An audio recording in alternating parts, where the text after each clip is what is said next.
Welcome to Dark Sorcery. I'm Alfredo Martinez, and I have with me once again Lucy Vaughn. Lucy, it's good to have you on again. Hey. Right on. So last time Lucy was on, we kind of just talked a bit about her magical background. Um, but today, what we're going to be doing is studying the Satanic Bible, and Lucy has her copy as well. And for those watching, yep, there it is. And for those watching, you might have seen me do a video like this, right? Did a study video with Guion Hughes. We went ahead and discussed certain parts of the Satanic Bible, but the parts that we did not cover in this book, Lucy and I are going to cover that way. It's different material. So before we get into this book, Lucy, go ahead and tell me what this book has meant to you and how it's helped you. This book right here, I feel like it's something that, like, when I was really trying to figure out my place in the world and like the cards that have been dealt to me in my life as far as like entering like into the adult entertainment industry and all that stuff, like this helped me, like, because being in that line of work, like I seen like how the world really works, like there's a facade of like this is how it is, hunky dory, and then like the real human carnal nature of people and like relationships and all that stuff. So when I started reading this book, I was like, wow, like this is it to a T. It's not trying to like chastise people for being human, but it embraces like what, like the human nature, and to me, like that's something that really stood out to me. And I felt like Anton really hit on some valid points. Like there was about embracing like just being human and the joys in life, and and how it's healthy. I mean, it's funny because like I remember like reading this book and then at the same time like looking at my life and what was going on at that time. Like I'm thinking like I'm living this life. It's a healthy, full life. I feel at peace with myself and who I am in the world. But yeah, I have so much conflict from what religion says I should be, what other people say I should be, like from the ingrained belief systems of centuries. But yeah, like this just embraced it and like made it like not feel so alone. Like there's other people that understand and get it and have like a similar mindset and have had a similar view of the world. Yeah, I mean it's had an impact on my life, more so my the beginning of my spiritual walk when I broke away from Christian church. I mean, one thing that people have to understand about this book is that you got to look at it in context, because back in the day, years ago, when it was released, it was a big deal to go around saying, "Oh, well, I'm satanic," or that type of stuff. It used to shock a lot of people. Nowadays, you could say that, and it's not such, it's common for someone to say, "Well, I'm Satanist," or to hell with Christianity. That's very common now. But back then, this was a big deal.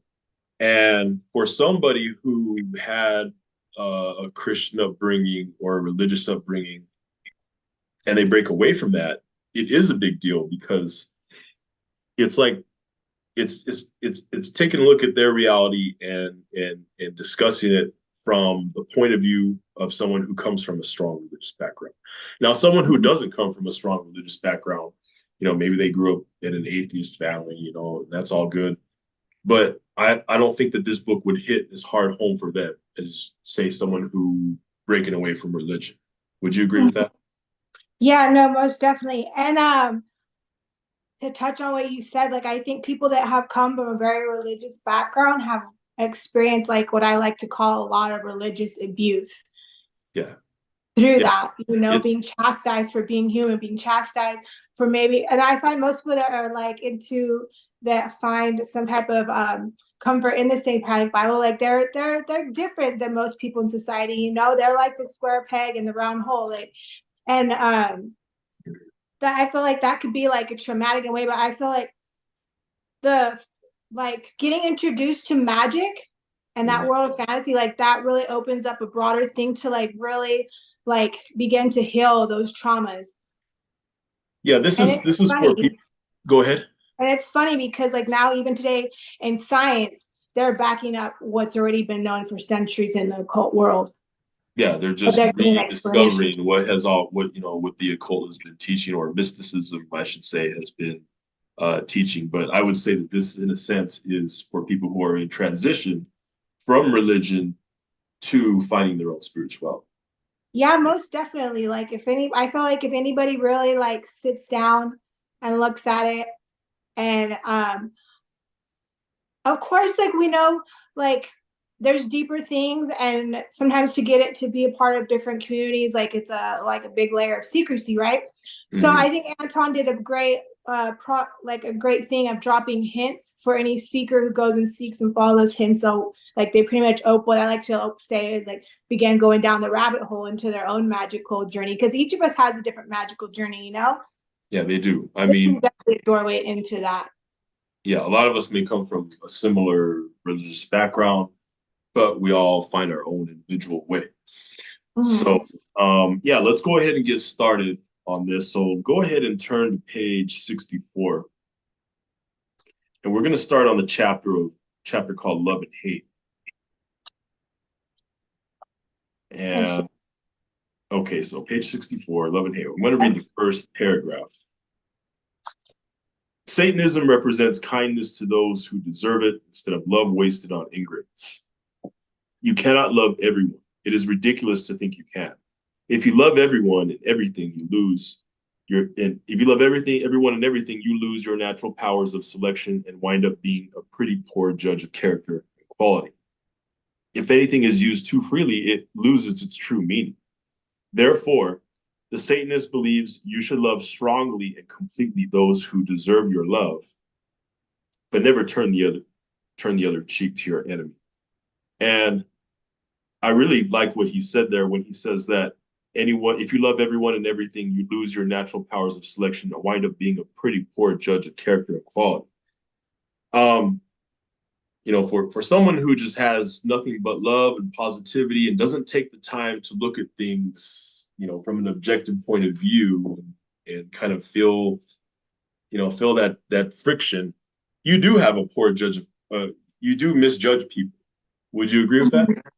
Yeah, no, I definitely agree with that. And the word that comes to mind as you're reading that is it codependent or something like that, or like trying to be a people pleaser, trying to please everybody, and in the process of that, you lose yourself, you lose your identity, you lose who you are. And I know, like, I've had my experience in life where like that's happened to me, trying to please everybody else and give everybody else what they want. At the end of the day, you can't make nobody happy, because the people that usually are trying to tell you what you should be doing are so miserable themselves, and not only that, but like you have to be able to love yourself and not deprive yourself of self-love, so that way you can actually give love and like be present and there with people that you do truly love, like your family, those relationships that are like priceless, that are not replaceable. Yeah, I agree with you there. Yeah, definitely. I mean, it's good to look within. Not trying to look at everybody else and saying, well, how can I say, I don't want to say no to this person or that person. I mean, when you look inward, then you begin to find who you truly are. Then you begin to see, okay, this is how I'm going to respond to people based on who I am, not because of who people say I am or how I was raised to believe, or who the person knocking on the door trying to tell me. I know who I am. Therefore, based on that, this is how I'm going to respond to people. And when you do that, you realize that you get more respect from people. If you're able to tell people no, people will respect you more. And at the end of the day, this is one thing I think about too. At the end of the day, when you go to sleep with yourself, throughout your entire life, people are going to come and go. Things are going to come and go. Situations are going to come and go. But at the end of the night, if you don't know who you are, you're not going to be able to lay your head on that pillow and go to bed peacefully. Well, but when you know who you are, and you're able to do that shadow work and like figure out like what they say, like unlearn everything you were raised knowing and relearn who you truly are. And usually it's who that little child is at the very beginning of your life, that little innocence. Yeah. Once you get in touch with that, that's when you'll be able to like go to sleep at the end of the night with a peaceful mind, because you lived up to your moral compass, to your standards, to who you truly are, whether it's a creative person or whether it's somebody that's in funky stuff, that people agree about. At least at the end of the day, you can live your life knowing that day was fulfilled by you being who you are. I mean, You know? yeah, and it's your conscience is clear. It Mhm. doesn't matter, who's coming at you or what friends may have backstabbed you or who's talking about you. It doesn't matter. If you're Mhm. true to yourself, which is what this book teaches, Mhm. you will be, nothing will be able to break you, And because I like that you picked this chapter. yeah, I also wanted to say, like I think Anton has a good way of coming. He's a man, he has a good way of embracing that cold, harsh manliness yeah, in his words. But that's part of the show, part of the show, the satanic show. But if you really look into it, like it's the whole underlying theme is learning to love yourself and accept yourself, or even if you're like, because he was very like he owned the name being a Satanist, so he got a lot of lashback for that, like you were saying, but mhm.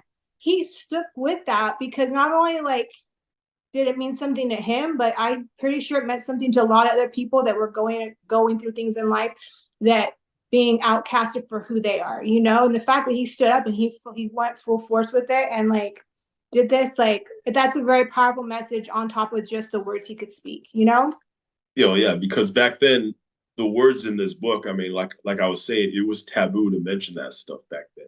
Mm-hmm. Nowadays it's common, people talk about it here and there, but back then Yeah, it was controversial. I think like today it's still going on.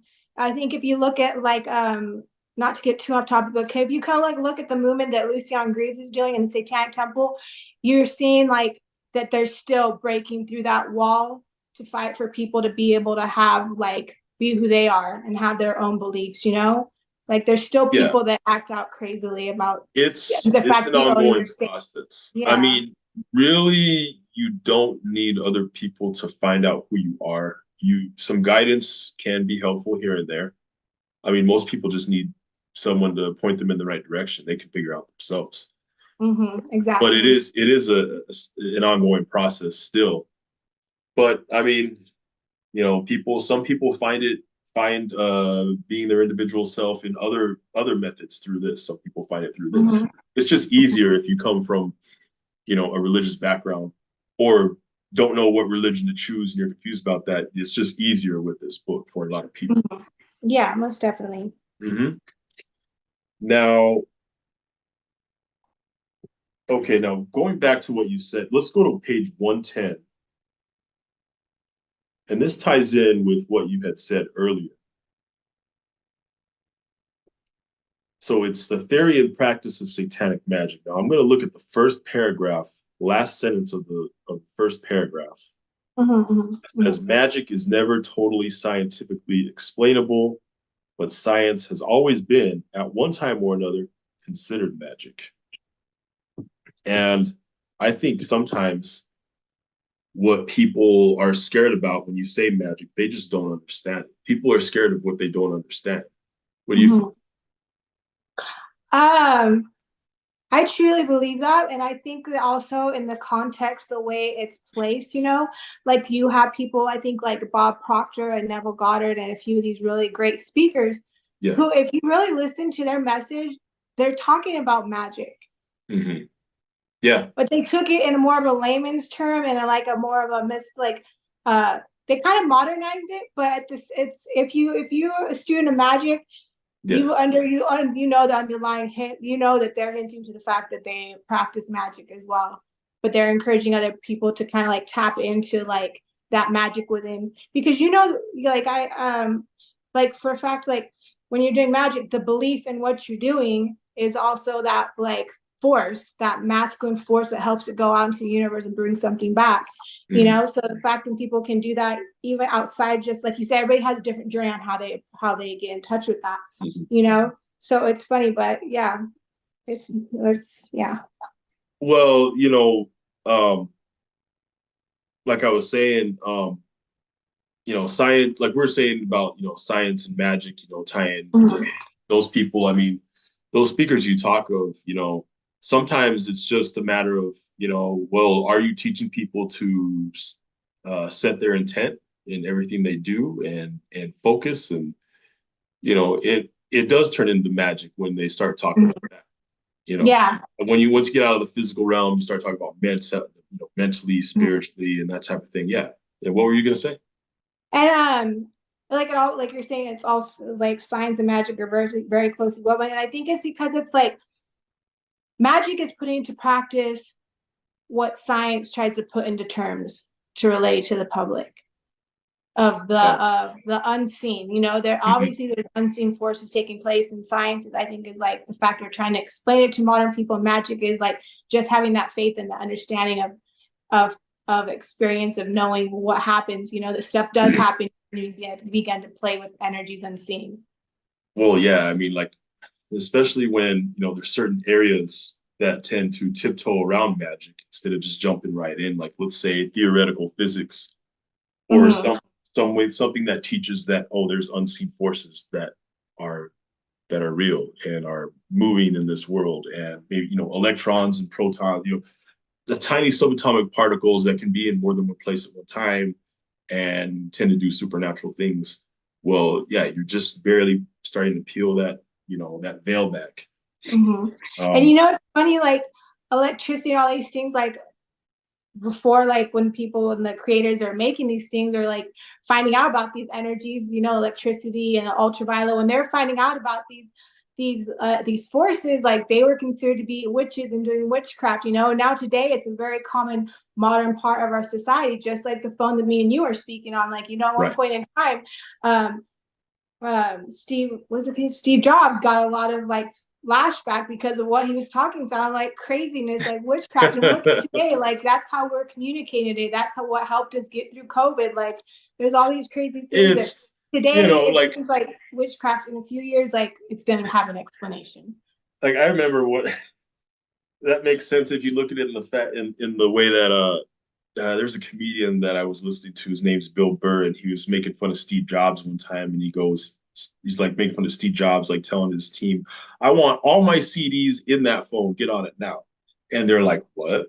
Like, how is that possible? That seems like magic." You know what I mean? But hey, iPhone, there you go. It's all there. Yeah.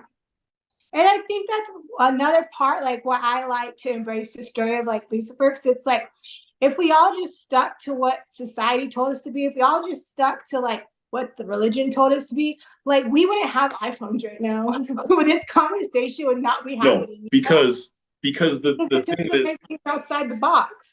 well, it's That because something religion teaches you to impossible is possible. Oh, sorry, go yeah, ahead. religion teaches you to be a sheep, a carbon copy, and to be submissive. But the thing is, if you're able to look inside and find who you are, and just find that spark that gets your creative side going, yeah, of course you're gonna have stuff embedded Mhm. left and right. That struggle of finding yourself and finding who you are really Mhm. brings out your creativity and Yeah, allows you to shine more in the world. yeah. It definitely I think like I feel like magic definitely shows you that there's another side to yourself. And Mm-hmm. definitely one thing I've noticed with working with magic is like if my beliefs are counteracting what I'm trying to do with my magic, it's gonna like kind of get friction. Like I know, like so let's say I want to start a company and people are telling me that's impossible. You can't do that. And if I'm doing magic to try to help usher that to happen, to help arrange things in my life to carry that out. But yeah, I'm listening to all this negative feedback here, and believing it, like that's gonna like kind of block the results from coming in. Does that make sense? It does, But which is then, why it's great to be mentally strong, which is what mhm, magic teaches you to do. And yes, the spiritual absolutely. path, the left hand path, that all that stuff teaches you to be mentally strong, and you need that because you need to be able to focus and channel that energy. And this is one thing too, and I really want to say this like for the viewers out there. It's like whatever you have a vision in your mind of something you want to accomplish, and everybody in your life is trying to tell you that you can't do it. Magic and being able to go into like ritual and see it happening in your mind, like you're like the fact that you already have that vision in your mind means you can carry that out and manifest that in your life, right? And when you're using magic, like that just helps helps manifest it more. But like there's really nothing impossible to be able to achieve, even with like just magic. And I think that's like why I embrace Satanism so much, because like that's such a big factor in magic. Like it really opens you up to like having the craziest, wildest life that you couldn't even like begin to imagine thought was possible. Of course. I often tell people that before you start this spiritual journey that we talk about, there's certain things that you want.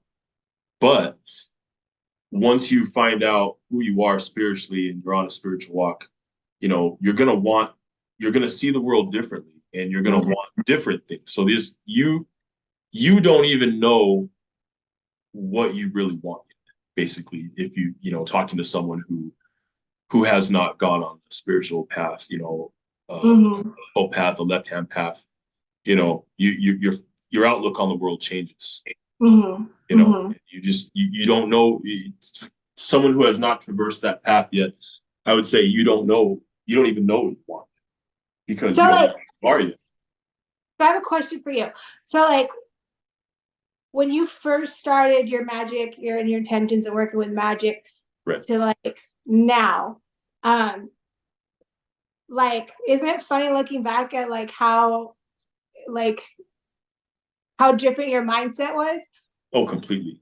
I mean, I think that anybody who was to go back in time and look at themselves before they started, they would all say something like, "You fucking idiot," or Oh, laugh at yourself, right? yeah, of course. We would all do that, It's just when you compare the person you were to who you are, of course it's ridiculous to you. Yeah. But that's what happened. I think so funny that comes to mind right now is I remember like the first time I did my first ritual on the satanic ritual, I was so scared. Like I was so scared. I was like, what if the demon pops up? Like what? Everything I was seeing on TV was going through my head. My heart was pumping. Yeah. And then like as things started to unfold, I'm like, nothing like that crazy is happening. Like we're okay. It's all right. But then like I started realizing like I'm like the information, like my intelligence, like these different things were coming in, but they coincided with what was going on in life, like in my mind, I could have explanations for things, that fit perfectly of what's going on in life.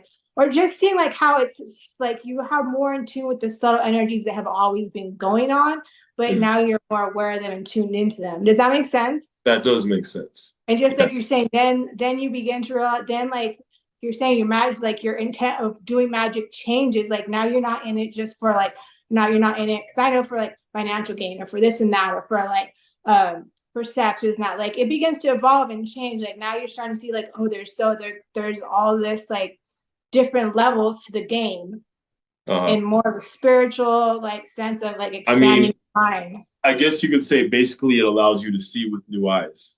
Yeah. Everything.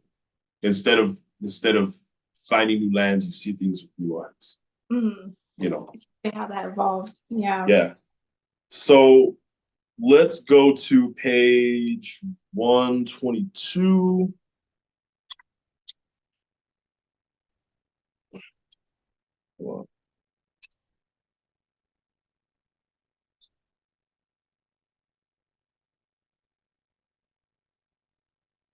Okay, and all right, so basically I'm going to be looking at the area that says timing. Let's go to the very last paragraph at the bottom of page 122. It says, let us assume the magician wishes to cast a spell on a person who would usually retire or go to bed at 11 o'clock in the evening and rise at 7 o'clock in the morning. The most effective time to perform a ritual would be about 5 o'clock in the morning or 2 hours before the recipient awakens. First of all, before I get to the next page, would you agree that casting a spell, if you're going to cast a spell on someone, it is good to do it when they're sleeping? Okay. Yeah, go ahead. I'm glad you touched on this. It's really one I don't really like to talk about much. Okay. But I think it's good that people like approach casting like a spell on someone with caution.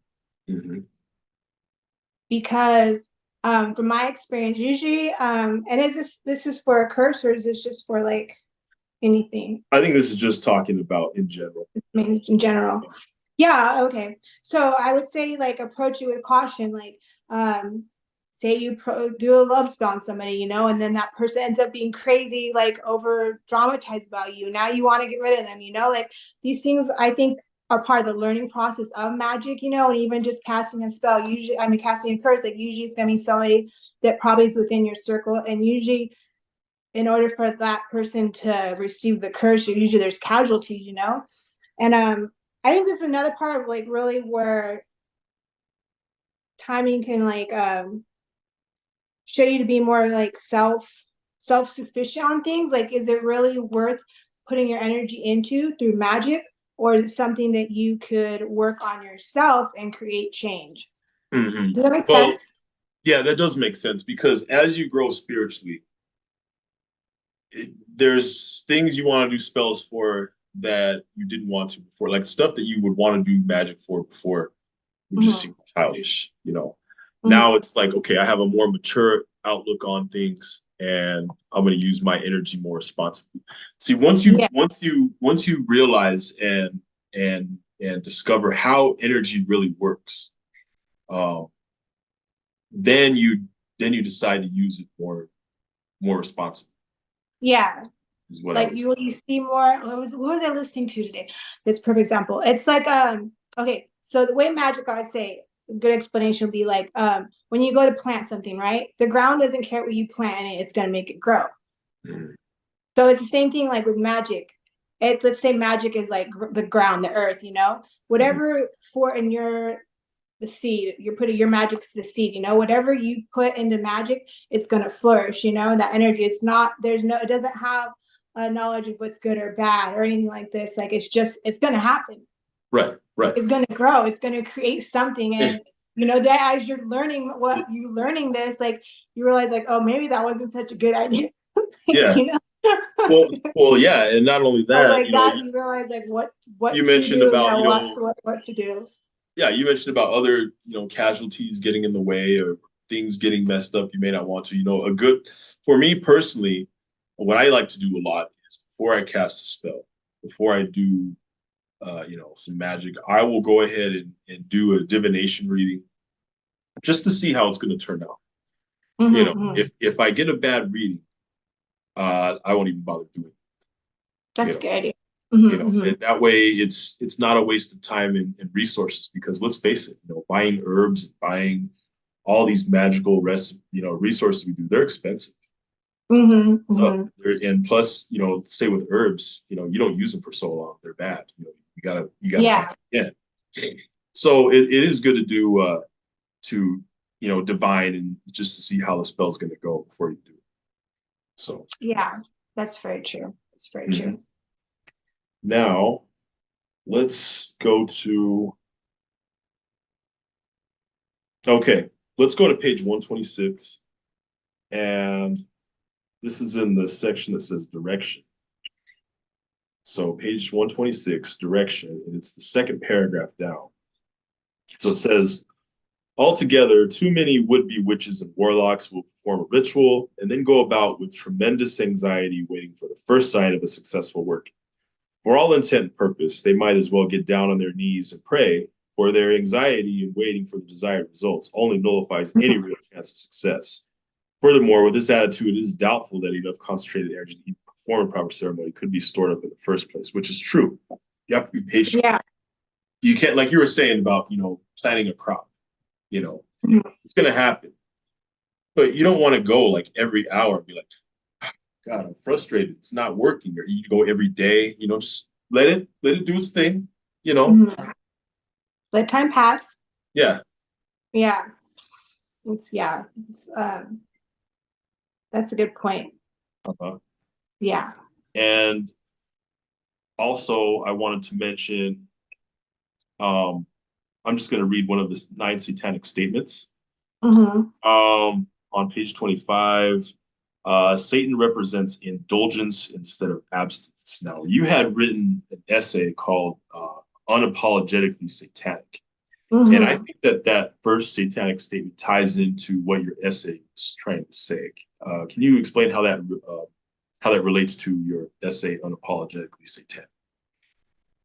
What page are we on again? Oh, 25. It's the 9 satanic statements. So the first one says Satan represents indulgence instead of abstinence. Oh, yes. Okay. It's so funny. I was actually just reading a part on that today. Yeah. Let me find it. Okay. Yeah, page 25. Yeah.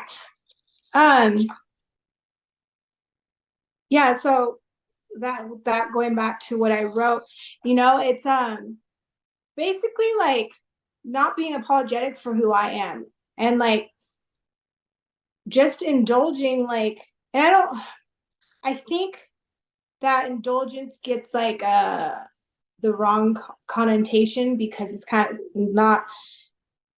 not just meaning mindlessly Yeah. engaging with stuff, like not just going to like, well, I mean, if some people like, if that's gonna be something you're gonna do for a little bit, like going to sex parties, stuff like that, like going doing that for a little bit, but not letting it be something that takes over your life, Right. And causes you to be off balance, and I think even today in science we're learning, if you go work, it's not good for you. It's good to have some indulgence in your life. It's good to have some time to go relax, to go have time with your family, to go do something you like, and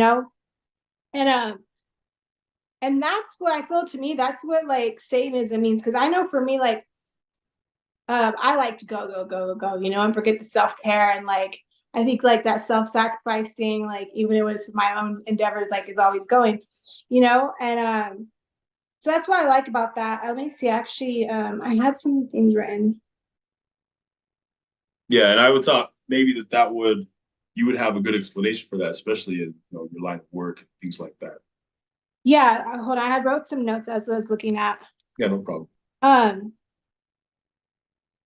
So I guess like that would tie back like the thing that I wrote, unapologetically satanic, and the big motivation for me behind writing that was the fact that I still like I get a lot of flashback. The fact like that we're on this platform right now, my association with being a satanic witch and like being involved in that belief system and that layer of community, it's not a secret, right?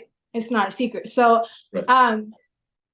It's something that I get lashback for, but at the same time, me fully accepting this like is part of me like really claiming who I am and just having like this vibrant, beautiful life, and something I've always like felt like I had to have shame over being a part of. And it's like, why am I going to have shame over that when it's like, when I have these beautiful community of people that accept me for who I am and that also are similar interests, we're not going around hurting people. We're not going around like harming anybody. We're not going around pressing our belief systems on anybody. And I always think it's funny that sometimes I'll get people actually like, I had my mother-in-law tell me, I went to go visit my daughter and she wouldn't let me visit her.